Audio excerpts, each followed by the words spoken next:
Welcome to this eLearn Security video training lesson on host discovery. In this video, we will see how the tools Fping, Hping3, and Nmap can help during the host discovery phase. The target of our test is an internal network that contains a couple of hosts. In order to understand better what we're going to do, we will intercept all the traffic with Wireshark. Traffic sniffing tools like Wireshark will help us to track and check what packets and messages will be sent during our tests. The first thing to do is to select the network interface to use for our scans. Then, by selecting the correct listening protocol, we will be able to log all the traffic. Moreover, to sniff only what is necessary, we use a filter that will only look for a specific IP as a source. In our case, this IP belongs to our machine. Now that the filter has been applied, we can execute Fping. Before running the scan, let us have a look at the help manual by using the -H option. As you can see, the tool offers a lot of options.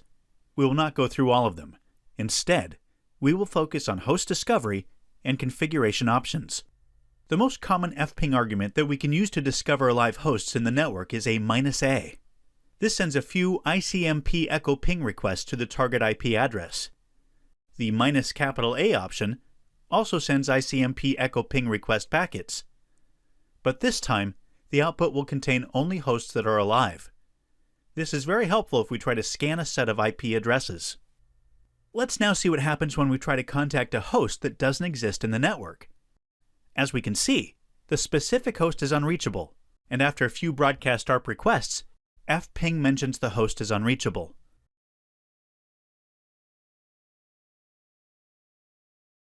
Another useful option that we can use during our discovering hosts phase is -R. This option can be used to specify the number of retries. Let's see how it works. On this example, we send an ICMP packet with -A in order to see if the host is alive. With -R, we specify the number of retries. So in this case, we'll not retry to send the packet. As you can imagine, this will decrease the time execution of Fping. Let us now add -E to the previous command to check the time required to send and receive the packet. This is useful since we can compare Fping to other tools. Or, we can check if IDS, IPS, or firewalls are inside the network. The last option we want to use is -G. This option allows us to specify a set of IP addresses, such as the whole subnet. Here we just ask Fping to send ICMP packets on every host in the /24 subnet, to not retry the connection if the host is unreachable, to return the time required to receive a response from the host, and finally, with -Q, we force Fping to be quiet. This means that we will only see the alive one. The next tool that will help us with the host discovery phase is Hping. As we have seen with Fping, one of the most basic and common methods to discover live hosts is by sending an ICMP echo ping requests to the targets. Before seeing how to do this with Hping, let's run Hping3 -H in order to inspect the help manual. As you can see, Hping offers a lot of commands and features. It's very customizable and it can be used for many different purposes. For now, let us inspect the base host discovery options. As we can see in the mode section of the output, to send ICMP packets, we can use the -1 option. The -C option instead is a counter and forces Hping to limit the request packets to a fixed number. Let us try to run the command with these two options and see what happens. We will set the C option to 3.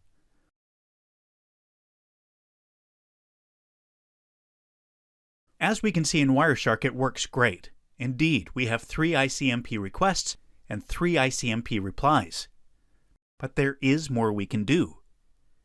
As we know, there are many types of ICMP packets. For instance, we can send a timestamp ICMP packet by using the -ICMP-TS argument. -V stands for verbose, and will instruct Hping to return more information. As we can see on Wireshark, such requests are mentioned with timestamp. Another classic usage of Hping is by using the -2 option. This will send a UDP packet to the target machine. Note that the default destination port is 0, so let us run the command and see what happens. As we see, we received an error message which says that the destination target machine responded with a port unreachable error. Right now, we do not care about the port scanning, and for the host discovery phase, this is totally okay for us. What we need to know is that the host is there and replies to our requests.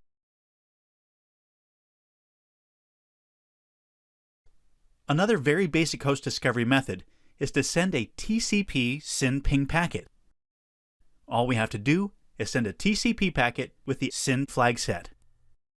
We can do this by adding the -S parameter. As we can see, we receive a flag called RA, which stands for reset acknowledge, and means that the host replied. But the port specified, 0 in this case, is not reachable. We can set a different port by adding the -P parameter. Here, if the port is open, we should receive a SYN ACK. In the scanning and host discovery phases, we have to be smart and try different packets combination and configurations. This is because target devices and OSs can act differently. What we're going to do then is try to send different TCP flags. First, we want to send an FIN flag. Even if this is more like a port scanning technique, it's good if we want to play around with Hping. To send the FIN packet, we just have to add the -F option. As we can see in the info column of Wireshark, the FIN flag is set. Another flag that we want to send is the URG, which stands for urgent. This type of flag is used to inform the receiver that a certain data should be prioritized. To do so, we can use the -U option. Once again, Wireshark displays the packets correctly. Other flags are also available. For example, if we want to send an Xmas package, just insert a -X option.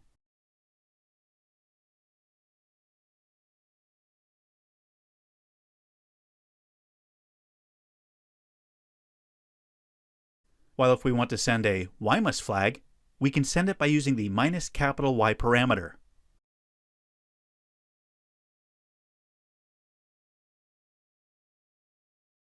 Finally, we can set more than one in our command line. This can be very useful if we want to send only specific flags to the target. In this example, we want to run an Xmas scan, but we will do it manually, setting each flag needed. In other words, we will set the FIN, URG, and PSH flags. Until now, we have run the scans on a single target, but as you can imagine, we can apply the scans we've seen until now against a whole subnet. To do this, let us choose to send a ping request using the -1 option against every single machine in our network. In order to scan the whole subnet, we first need to specify the numerical IP address of the target host and add an X in the last octet. The X will be replaced with random numbers in the range from 0 to 255. Note that the X can be used in any part of the IP address. In order to work, we need to add the --rand -dest option. The option instructs Hping to replace the X. In this specific example, using the X on the final part of the IP address, it's similar to use the CIDR notation /24. Before running the command, let us also set the interface to use. We can do this with the -I followed by the name of the network interface.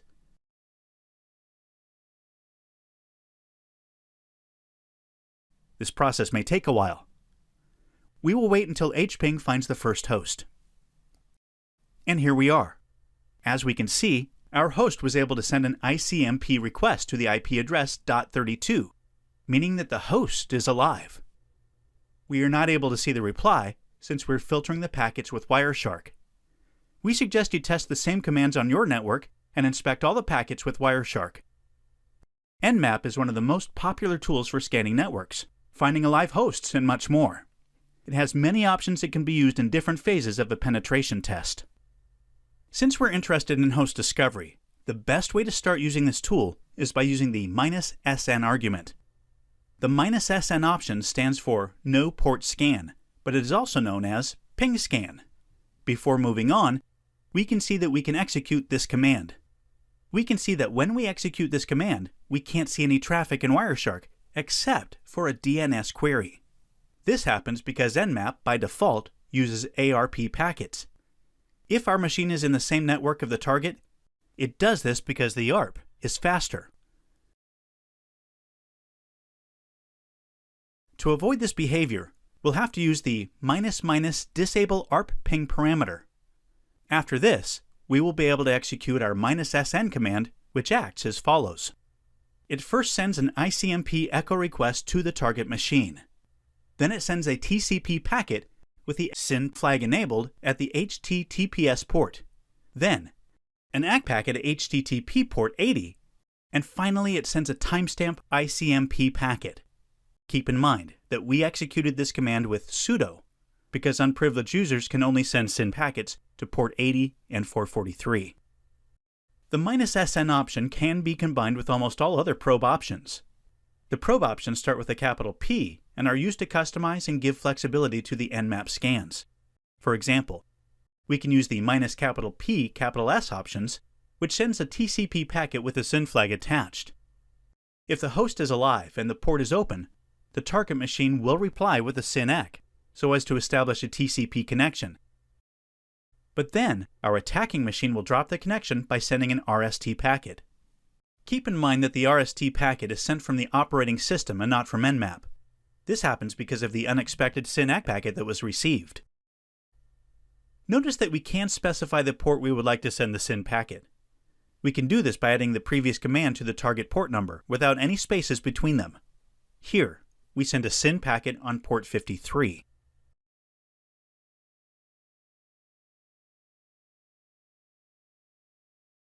Another common option is -P_A. This will send a TCP ACK packet to the target machine. It's actually the same that PS just saw, but this time an ACK flag is sent. Again, the default port is 80. Moving forward, let us use the -P_U option. Here, we are sending a UDP packet to the target machine. If no ports are specified, the default port is 40125. And when the port is closed, the receiving response is an ICMP port unreachable packet. The -P_Y option, you can see here, sends an SCTP INIT packet. Again, the destination port is 80. Keep in mind that only privileged users can send this. Back to the ICMP packets, we have a great amount of options.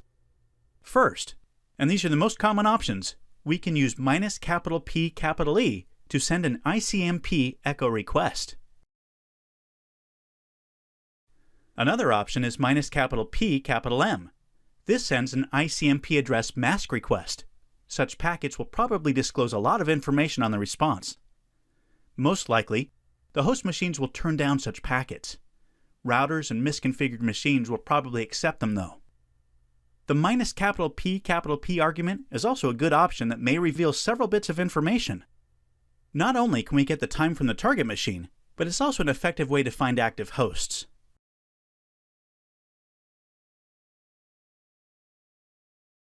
Finally, keep in mind that all these techniques can be applied to a whole subnet. Here's an example where we use the /24 prefix. This will scan all the target hosts between 192.168.1.0 and 192.168.1.254.